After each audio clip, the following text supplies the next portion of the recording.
So what changes from an overall training perspective as you're getting a little bit older, say like, after 50?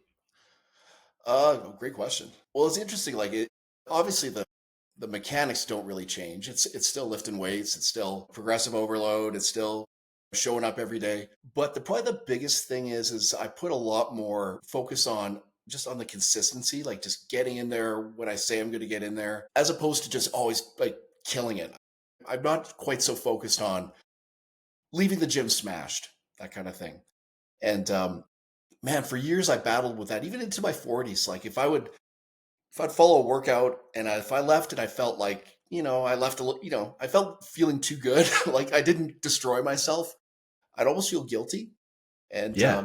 and many times a workout would end and I would go back and I'd tack on a few sets, a finisher, go push the sled, go, something, a few more sets of curls. But I quit doing all that and just really just focused on my progressions. And yeah, it's paid off. Like I've definitely, I don't know if I'm certainly not the strongest I've ever been, but aesthetically I'm the happiest I've ever been. So Yeah. And ultimately yeah. that's kind of it, right? And frankly, a lot of the PRs for stuff like that, I mean, those should happen in our 20s and early 30s.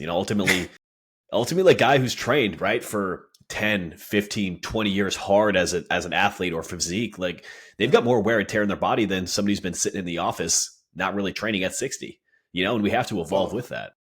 yeah, and I'm glad you brought that up. But, the other thing is I used to really manage pain well. Like I would do a lift, let's say it's a whatever, an incline barbell press. I love incline barbell press. And if I was doing it, if it felt off before, what I would do is I'd start tweaking things. I'd find that little spot. Okay, this doesn't hurt, and then blast away. But now it's like even if things feel off, if it doesn't feel 100%, I do something else. And invariably, like the next time I try that lift, it'll feel 100%.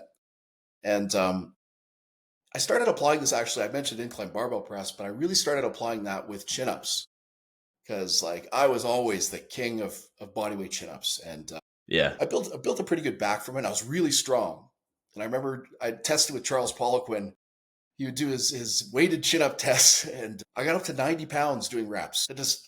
I couldn't believe I was that strong. But no, fuck, I don't even know if I can do one like that. But as like since around those days, like my elbows would just hurt consistently, and my shoulders would hurt, and just switching to pull downs and learning better mechanics. I haven't had elbow pain in years, and my back development hasn't suffered. So just like it's just like a different mindset more than anything. And rather than trying to avoid like try to manage pain, I just avoid it at all costs. Yeah. I mean, I Yeah, think that's a really good approach. And you start to take note of how does my body feel after yeah, this exercise, after yeah, that exercise. You mentioned the weighted chin ups. I mean, yeah, I'm in the same boat. I've loved to do those. I still will do them on occasion, but yeah, working with enough clients, a lot of yeah, people suck going overhead, yeah, and sometimes those shoulder restrictions lead yeah, into the elbow and then they're compensating. And yeah. over time, you just got to get smarter with it.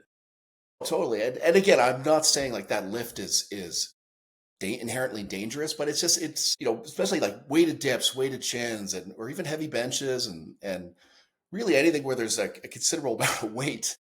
You just have to have really really tight form, and you have to.